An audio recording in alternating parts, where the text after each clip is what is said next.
excited about this series. The real intent was, in a world where we're filled with moving quickly and have a lot going on and have a lot of things happening in our nation and our institution and what's going on, how can we connect students, faculty, and staff on topics that are important to us that are outside of the realm of how we normally connect and communicate with each other. So this has been an awesome opportunity, I think, for a lot of us to come together and just listen and be in community with one another. It is, you're a nerve-wracking bunch, just FYI, so please be kind to your presenters, because this is really a big deal to come out and put your heart up here and be in this space when we're asking you to talk about things that you may not always put out there, or you might not connect with people on a day-to-day basis. So I'm always very, very thankful to our presenters for being willing to come up here and do this. The format goes like this. We have speaker one, then we have awkward pause.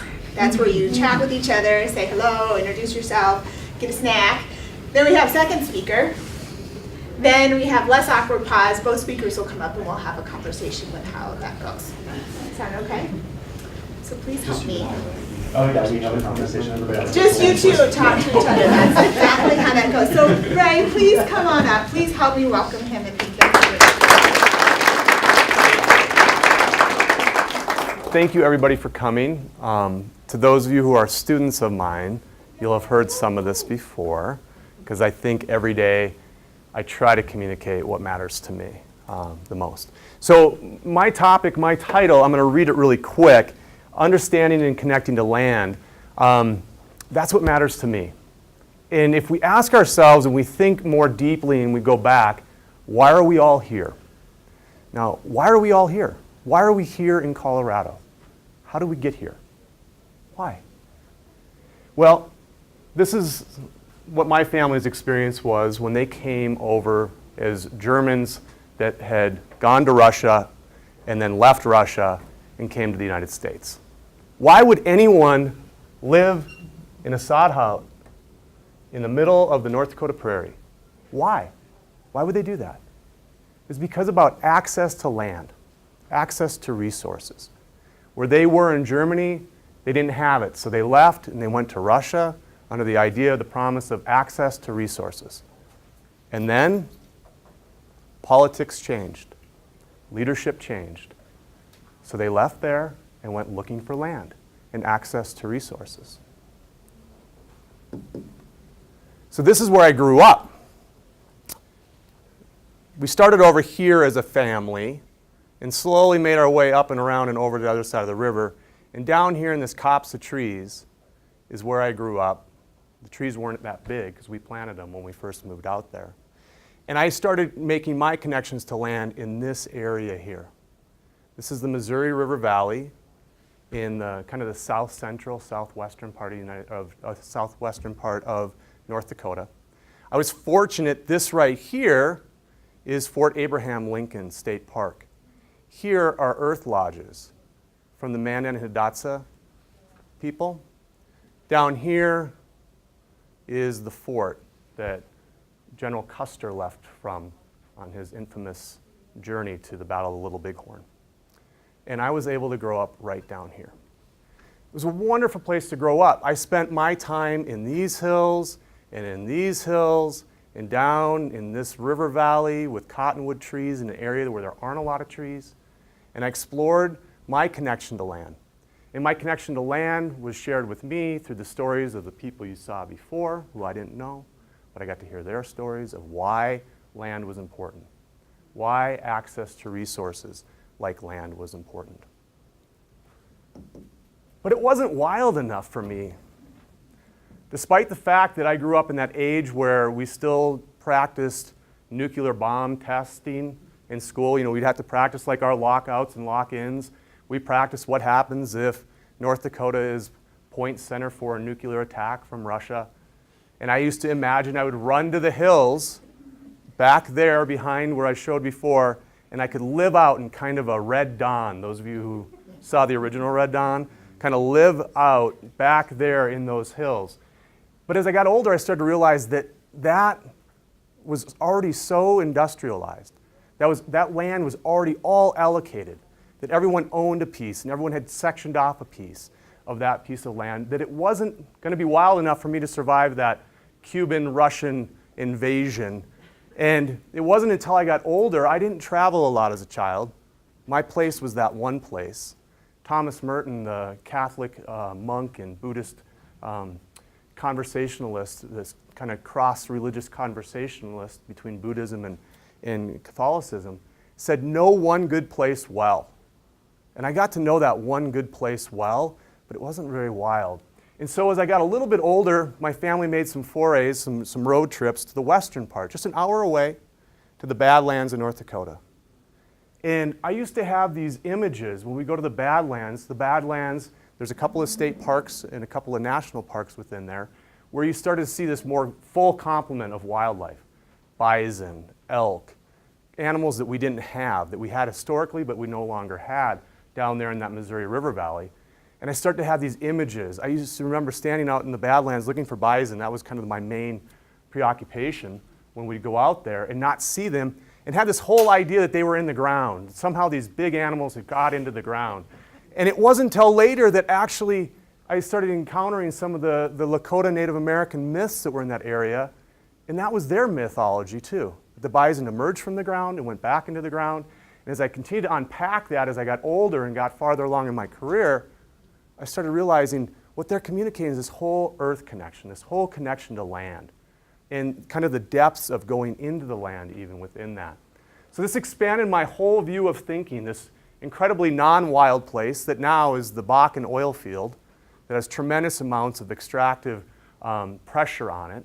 You know, I've all heard about the oil booms in North Dakota. That's how North Dakota got back on the national news, was from oil. And then we got back on the national news a year ago. Does anyone know for what? Because of the oil pipelines coming through, literally just south of that previous picture I showed you there on the Missouri River.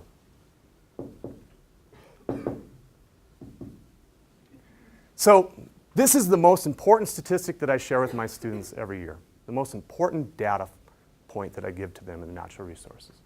What this does is it tracks urban and rural population shifts. And this one goes all the way back to 1800, but we're going to focus just right here on 1900. So in 1900, we were just a little bit above 20% of folks were living in urban centers, and about 75% of folks were living rurally in the United States. So got those numbers, about 30%, we'll say 30% were living in urban centers, 90% were, or 70% were living rurally. We fast forward, we come over here to 1990, and if we go all the way to 2000, the year 2000, we saw that we basically flipped that.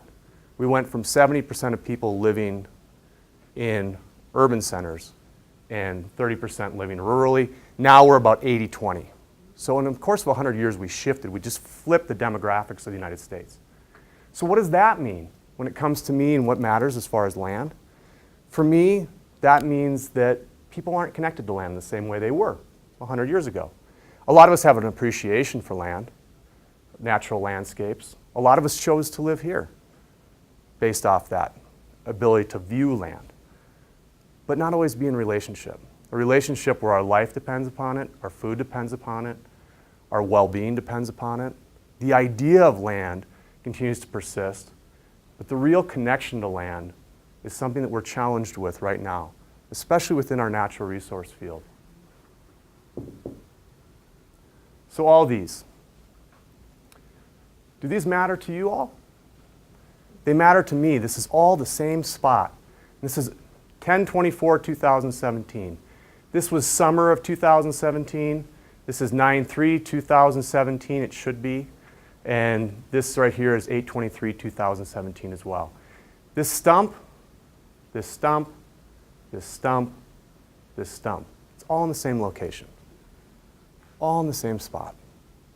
We don't have this. Oh, went the wrong way. Unless we have this. Those pictures were taken right down here. My house is right here. We don't have that previous set of photos without having intact landscapes and understanding how those lands work and function. Furthermore, We don't have this without land. We don't have these people who mean an awful lot to me. We don't have this college that's important to all of us without land, without those resources that support it. We're at a pivotal point where there's a lot of challenges facing us when it comes to our understanding and our connection to land. And if we want this to persist, these people, these institutions,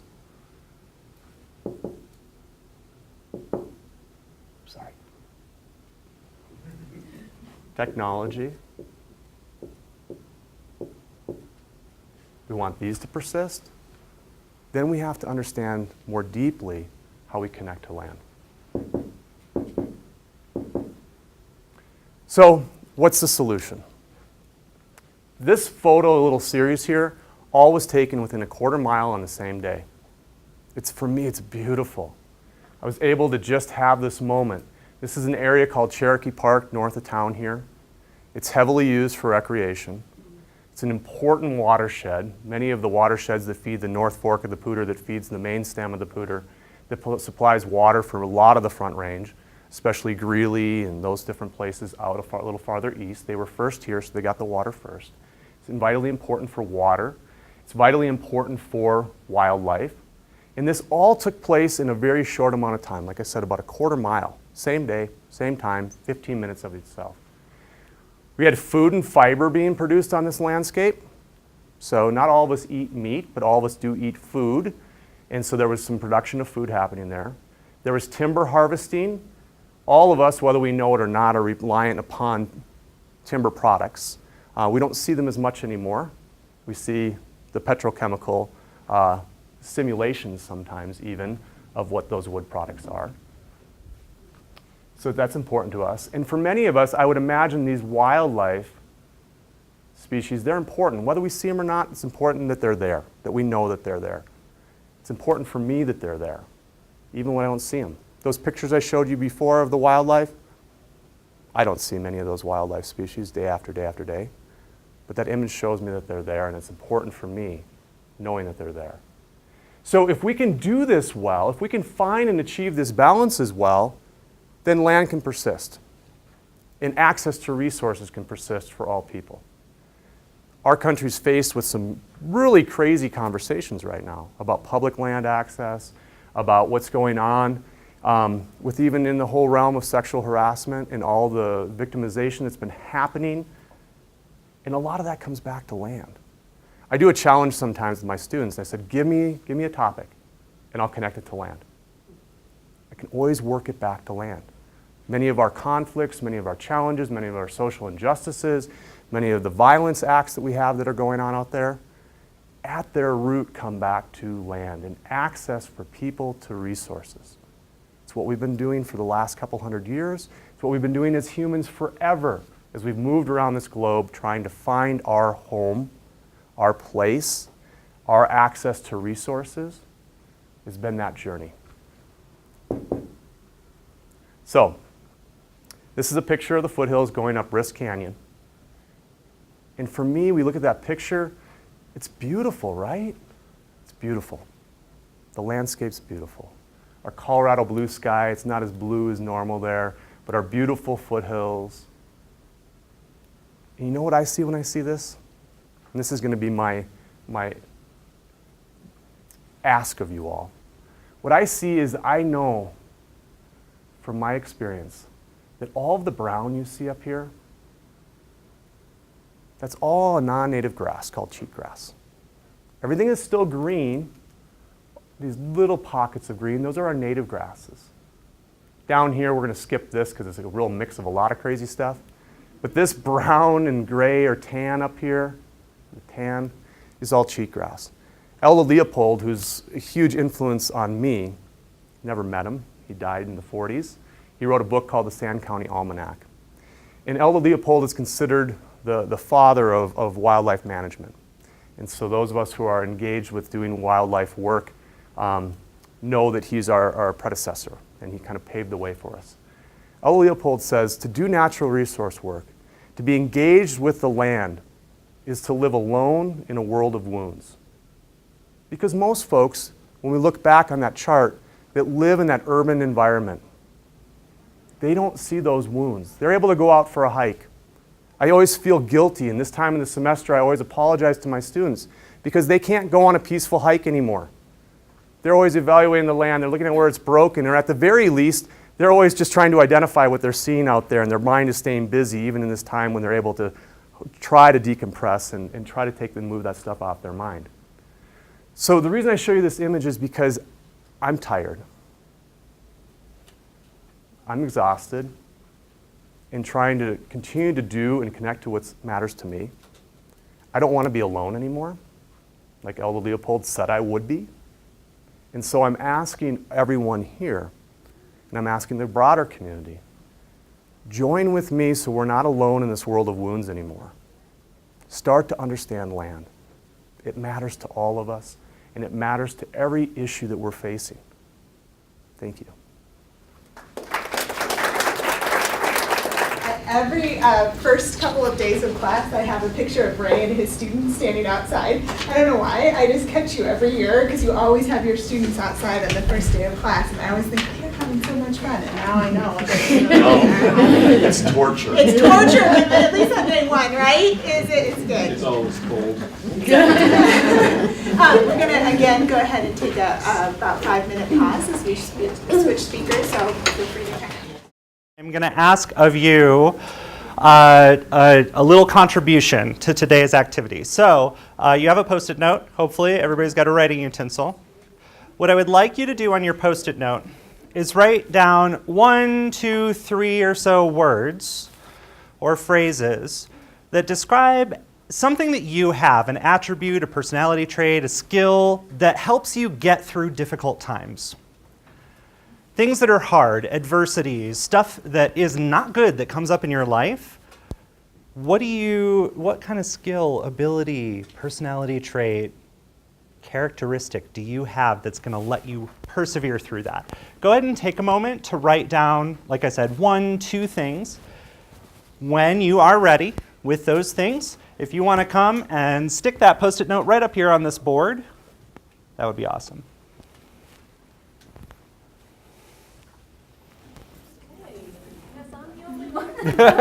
You were just that prepared. No rhyme or reason, just slap them up there.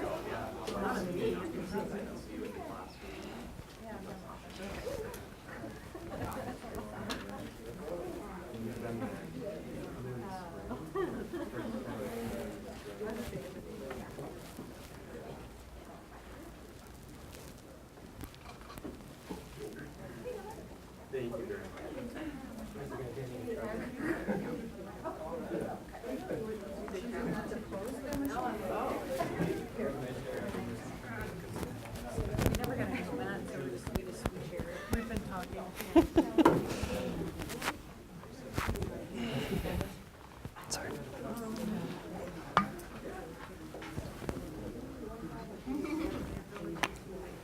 Okay.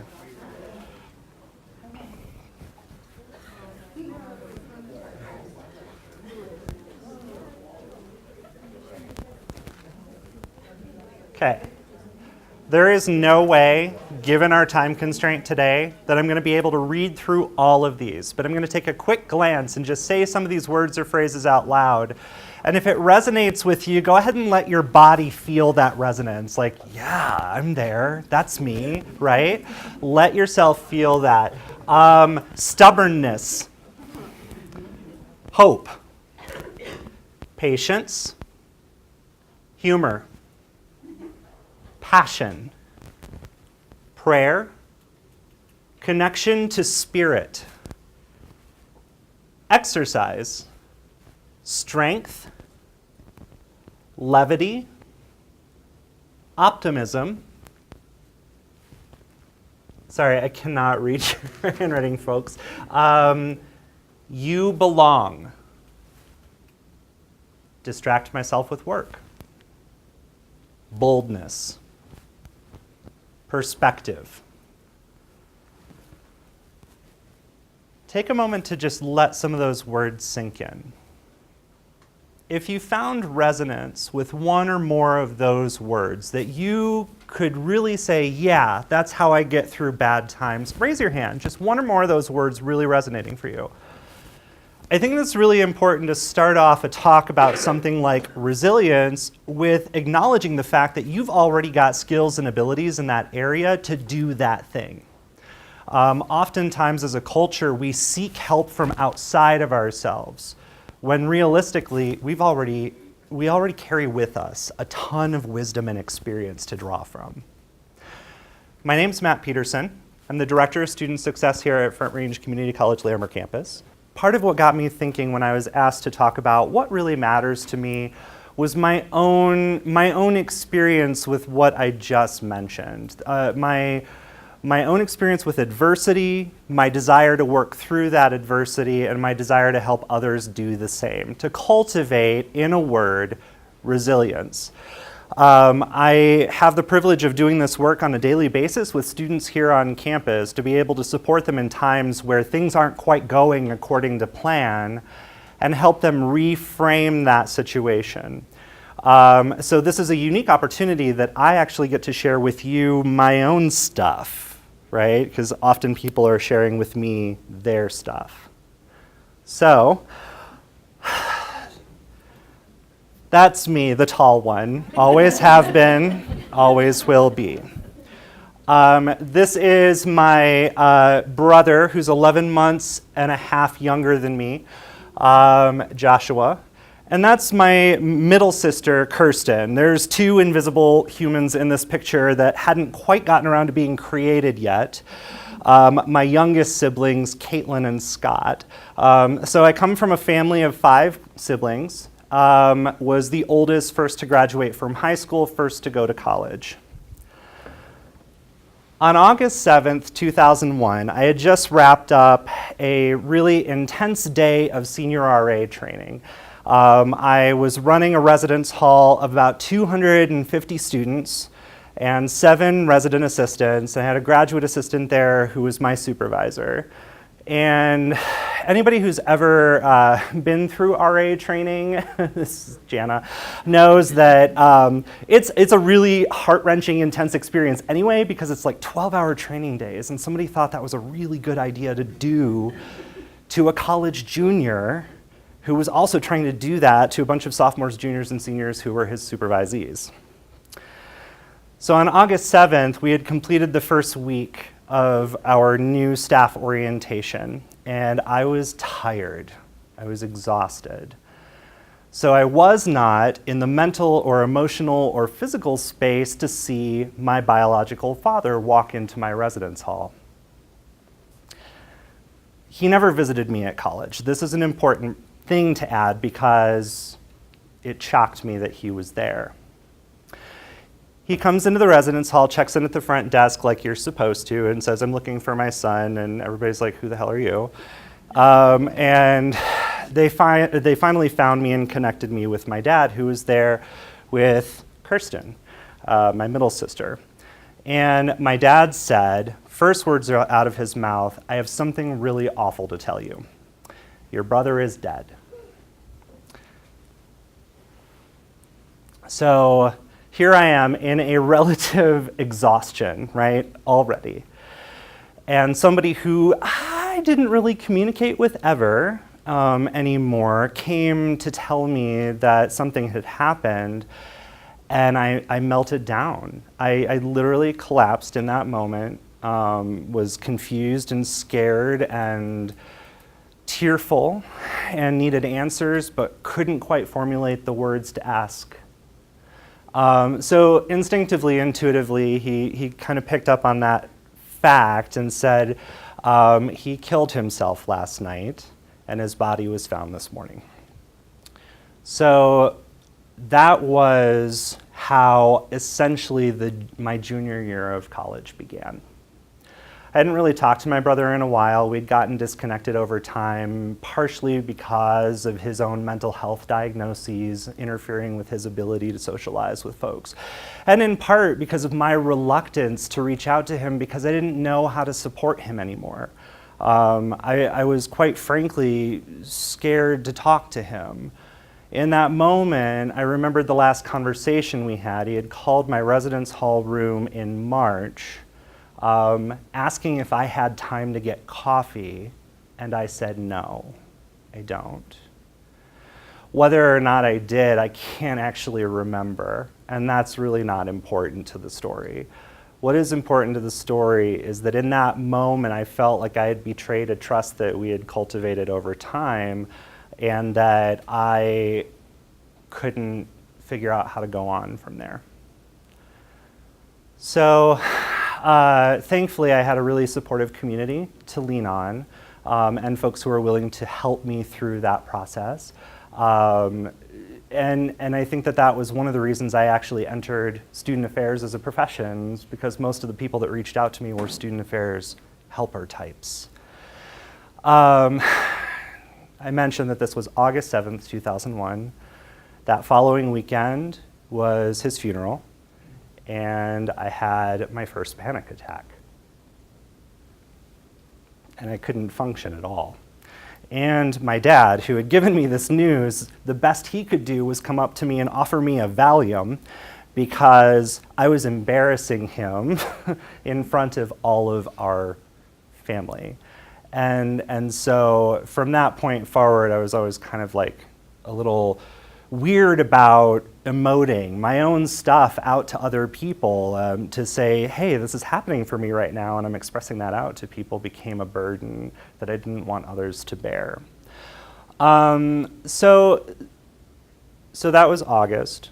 September 11th, 2001 rolled around, right? And I think most of us remember that, right?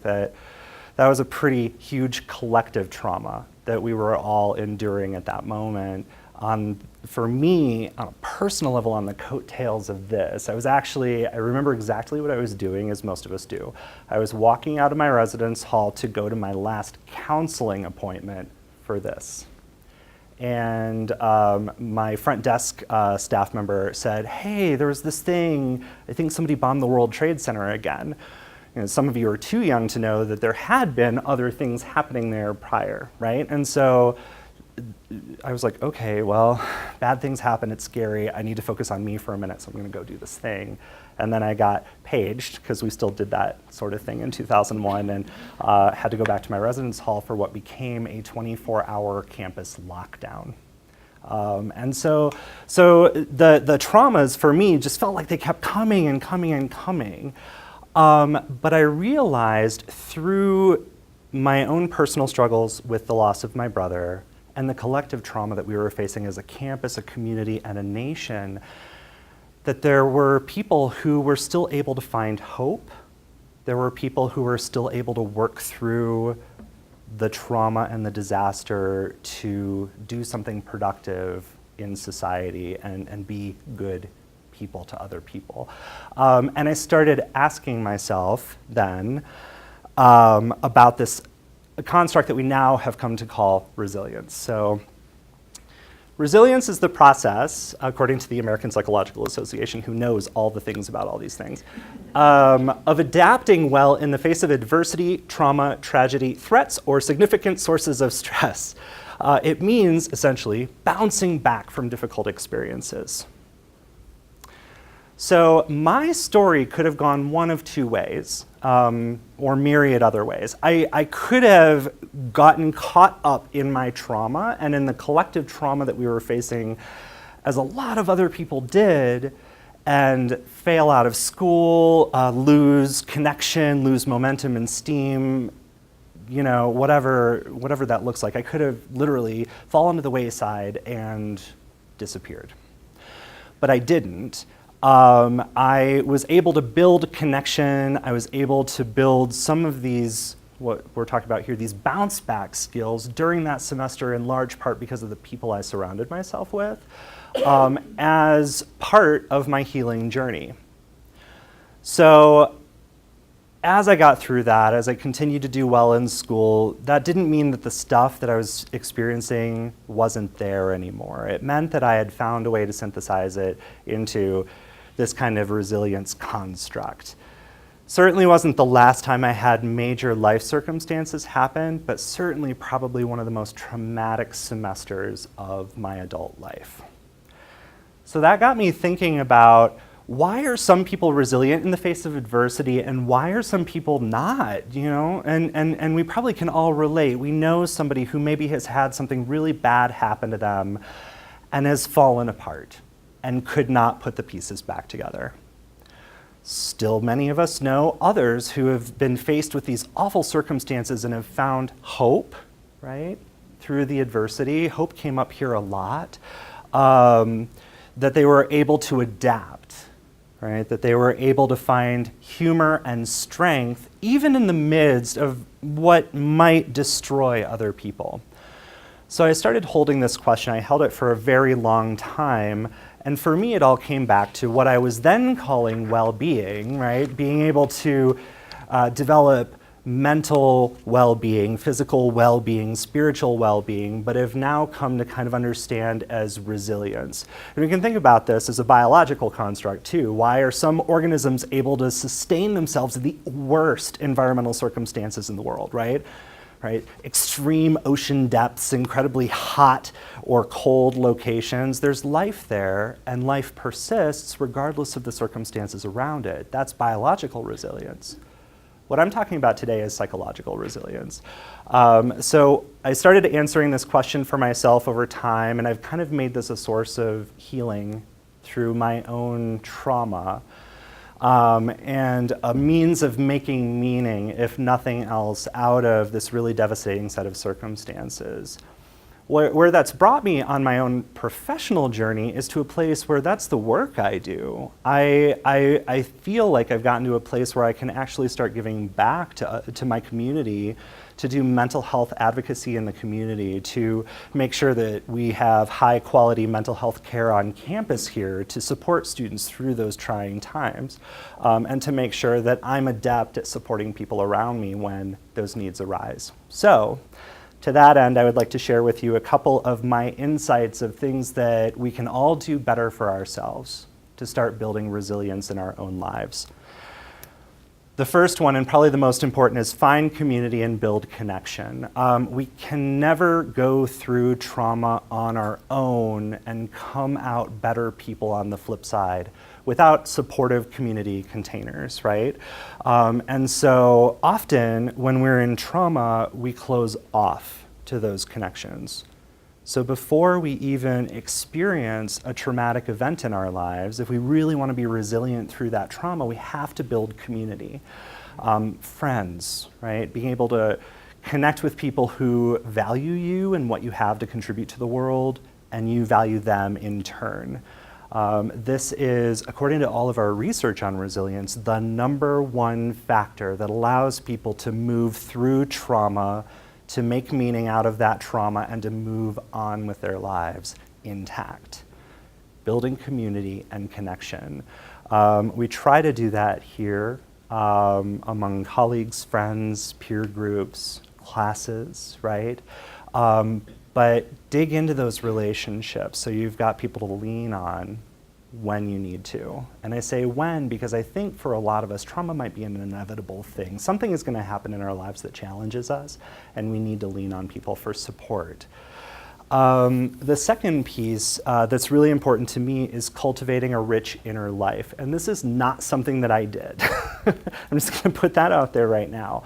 This is not something that I did immediately after my brother passed away. I actually closed myself off to that. I got very angry, as a lot of us do when we lose a family member, friend, or partner. I got very angry and closed myself off to something greater than myself, right?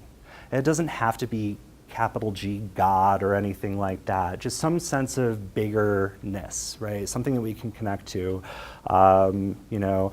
And for me, I had stopped doing that. I cut myself off from my faith community. I was very angry at capital G God at that point and didn't want to have anything to do with that imaginary construct anymore, as that's how I was trying to process and make meaning out of this. And so I've come back to a place where that deep introspection, self-reflection, and connecting with something beyond myself have become a really important construct for me to work through future issues that have arisen for me. So take time to cultivate that inner life in whatever way it makes sense for you, if it's prayer, if it's meditation, if it's journaling, art practice, right? Whatever that is for you, take time to cultivate you. One of the reasons that we struggle so much when something bad happens is we have a very fixed notion of the world. We think of it as one thing in one way, and we come to see change, any sort of change, as bad, right? Or the enemy. So if we start reframing that for ourselves and thinking about change as an opportunity, as a blessing, as something that we can really dig into as natural and as good, right? We can do a lot better when we're faced with change in the future, whatever that might look like. Now, it's not to say that, oh, this person passed away, that's inherently good, right? Oh, this is great. But to look at this as my life is changing in some way, this is a natural part of the process, and I need to meet that change with an open heart. Does that make sense? It's a little different than just, being Pollyanna-ish about change and say, it's all good all the time. But to look at change as a natural part of living. Another thing that's really hard for us in our culture, and particularly for those of us who are and have been and continue to be socialized as men in our culture, being emotive, being able to express emotions, being vulnerable, using Brene Brown's buzzword, right? Like being vulnerable with each other, that's really hard for us. But the folks who are the most resilient, who are able to process through bad things that happen, are the ones who are able to share their emotions with others. Not be controlled by those emotions, but rather to be able to understand where those emotions are coming from and share them with others so they can seek support and guidance to process those. So again, if any of you have ever had a panic attack, it's a relatively uncontrollable feeling, right? And so during that moment, when that was happening for me at my brother's funeral, having somebody talk through those emotions with me wasn't practical in that moment. But to be there and just say, you know what, I'm here. And when you are ready, we can talk. Knowing that panic attacks are not a forever time condition, right? They're momentary, they come and go, and then, that person really does need support in that moment. That can be really hard for some folks to acknowledge, but it's nonetheless part of this being able to express our emotions authentically and receive others' emotions as they are. Something for me that's been incredibly helpful is developing present moment awareness, and I do this through meditation and mindfulness practice, and I've gotten to share that with our community here, which has been great. And it's not that a one-size-fits-all, like if you're having a bad time, just go meditate for a half hour, you'll be fine. Because that could really stir up some stuff you're not actually prepared to deal with. But to develop a sense of, in this moment, this is where I'm at, this is what I have to offer, and this is what I can and can't do, right? And that these circumstances are in this present moment with me. What we often end up doing is looking into the future or the past, right? That's exactly what I did. I started ruminating almost immediately on that phone call in March.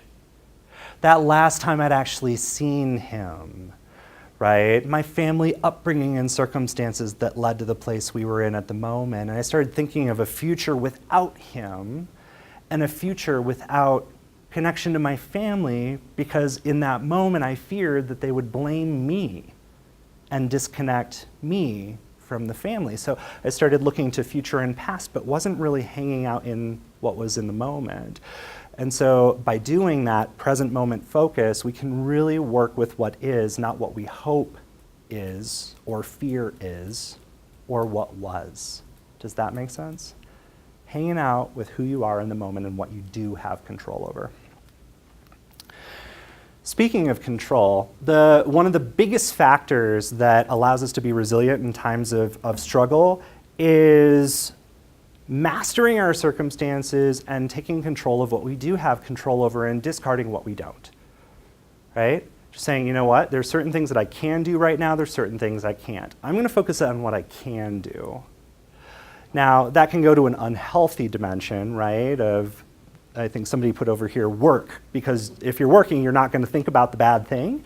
That can go too far. For me, I found striking a balance in that semester of doing my RA job and going to school and going for hikes and finding that balance for me where I was able to heal was really important. I took control of what I had control over, which was school and work and life, and not what I didn't, which was whether or not I could bring somebody back, right? That was beyond my control, and so I had to let that go. Without going into whether or not optimism is a healthy thing, maintaining a positive mental attitude is that for me, I'm going to be able to get through this in this moment. That's not always an easy thing to develop in the moment of trauma. So having those community connections, people to say, you're going to be okay, right, is really important. But ahead of the times where we struggle, we could do a lot for ourselves by taking control of our own health and well-being and developing a positive outlook on life. That life is an inherently good thing, and when bad things happen, they are not everything, they're that one thing in the moment. And so for me, positive mental attitude is incredibly important as a resilience tool. Establishing a sense of purpose with goals is also really important. A lot of folks get caught up in the moment of trauma and say, I can't do anything else. I can't do any, my life is over. If we have goals that we can link into, for me it was finishing college, being the first person in my family to do so. That was really important for me to latch onto as a goal so I could keep progressing through life. If we're aimless and we don't have goals, when those bad things happen, we get off track completely. If we have at least some sense of a goal that we can latch onto, we're more likely to persevere through. Again, in this, we have a lot of these fixed mindsets. They just don't serve us. And so in addition to having, this idea that change is awful, we also have this idea that something different than ourselves is awful.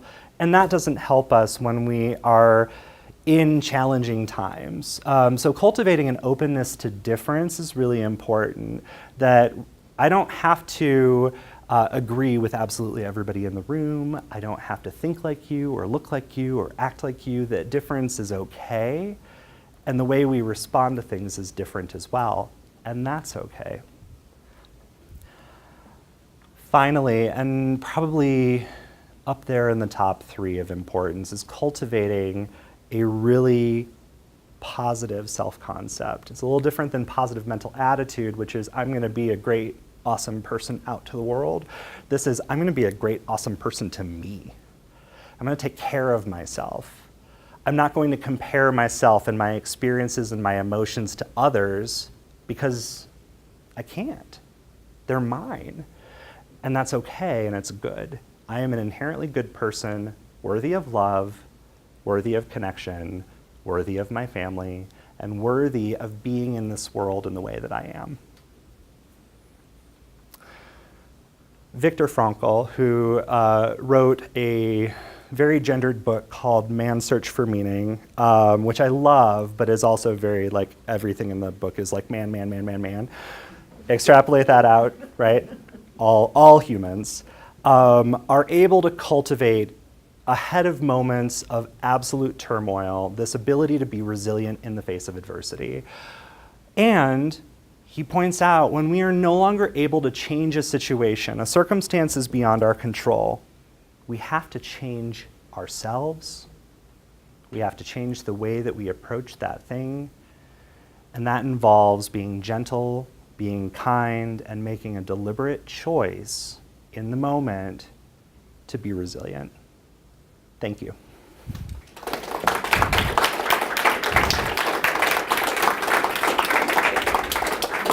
If anybody has any questions, thoughts, things that came up for you that you'd like to share, please.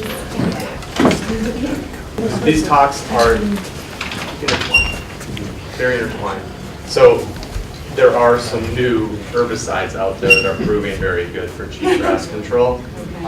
But fundamentally, it's creating resilience in land the same way we create resilience inside of ourselves. And these same steps apply to landscapes that Matt outlined.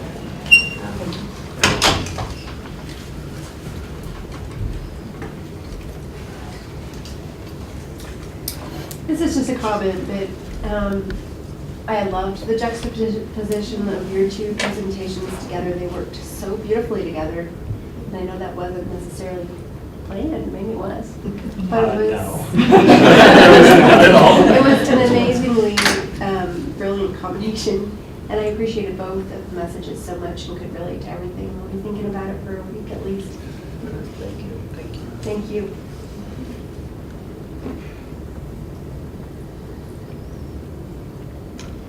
One last thing that I feel like I want to say, and I think it applies with Matt too, but he can say for himself on his resilience piece. Right now, in my passion and connection to land and me making meaning out of that relationship, we don't lack the skills. We know them. Barb teaches them every day. We have the skills.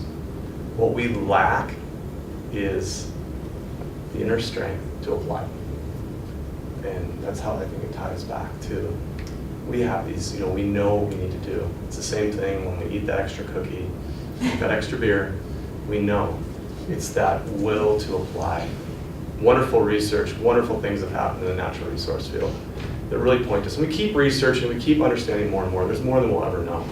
But we have a solid enough basis to actually do the work that needs to be done to preserve land, to take care of the health of land so we can take care of the health of wild creatures and make that their home, as well as all of us. That's why these connect, because we're part of the land too. And so I just want to put that out there. We don't lack the knowledge or the skill, we lack the will. I think one of the other things too that's interesting for me in connection, right, is that I think we're more resilient when we have a deep, heartfelt sense of place. And that sense of place, not just in the human sphere of I'm part of Front Range Community College and this community, but really deeply connected to this land and the place that we call home and why we call it home.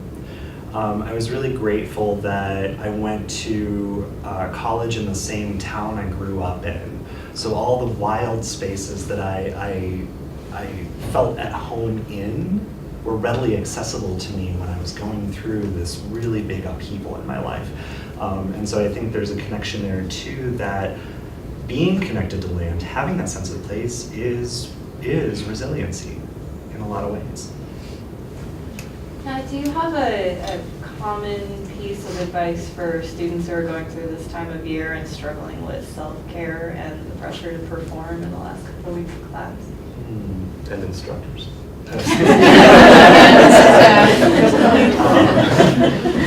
Advice. My dime store advice would be put it in perspective. Whatever that means for you. We are less than 2 weeks. A lot of us are feeling urgency and fear around that, as opposed to it's only 2 more weeks, right? So reframing a little bit, thinking about how you're leaning into some of these other things like community support, right? I go home in the evening every night, regardless of what time I get out of here, and grab my dogs, right? And we go for a walk, and that's my 5 minutes that 10 minutes, whatever, that I'm gonna give to myself as a gift for getting through the day. And so having those things to look forward to are really important. And then also just think about where that stress is coming from. A lot of times we're like, there's so much pressure on us from outside, but are we applying pressure to ourselves from within as well? That I have to be perfect, that this paper won't get done, that this needs to be, whatever it is. And so to take that moment to say, you know what, I'm gonna reframe this a bit and say, this paper is good enough, right? I am spending enough time on this. A B is okay, right? Whatever that is for you, reframe it so that you can get through these next couple of weeks. Yeah, I had a comment or question for Ray. So as far as the land, I know it's important to have open spaces within town where a lot of people can reach it if they don't have the means to go, you know, to the mountains or to the canyons. But also, in natural resources, is it part of the conversation that your own suburban yard or urban yard or that plot in the community garden that you can access is maybe someone's own connection to the land, and what you do on your grass, you know, how you apply pesticides or herbicides, you know, and that goes into the river and that kind of thing, like that kind of consciousness where it's your little piece of ground. Right. Can you speak to that? Or? Yeah, for sure, that's a huge component, and that's one I think really is we get these meshing of different worlds. We have this, you know, this whole thing that happened around 2000 with the sustainable movement that people got aware of that. It's when USDA Organic came out and Priuses were released and Al Gore made his movie, and it's kind of this little thing that was a resurgence that we'd had 30 years before during the 60s and 70s. Kind of this consciousness came up, and so that definitely is a part of our conversation. There's a growing awareness of that. Thomas Jefferson really kind of had, if I boil down and read as much of him as I can, when we founded this country, the concepts of founding this country were really based off of the idea that people would be educated. So democracy works when people are educated and they have the facts, and it works when people have access to land. Our democracy was created with the concept that we'd have all these small land owners and holders throughout. And so scale of land sometimes doesn't matter as much as actually having people engaged with land. And sometimes that looks like a city park, sometimes, and we know that there actually are physiological benefits to that too, that prove out in human health. So definitely that's a part of our conversation. We generally end up gravitating towards these larger pieces of what we call intact landscapes. But when people have access to land, any form of land, and can get their hands into it. Just say one little thing. These natural areas are wonderful. One of the things when I think about what matters to me in land is actually people can get into and manipulate land. That they can see how it works by experimenting with it and failing and succeeding and being a part of it. It objectifies land when we only walk through it and look at it. When we get in there and we build a relationship of failure and success like we do in our interpersonal relationships, that's when we start to understand land. Please help me. I'm thinking these two.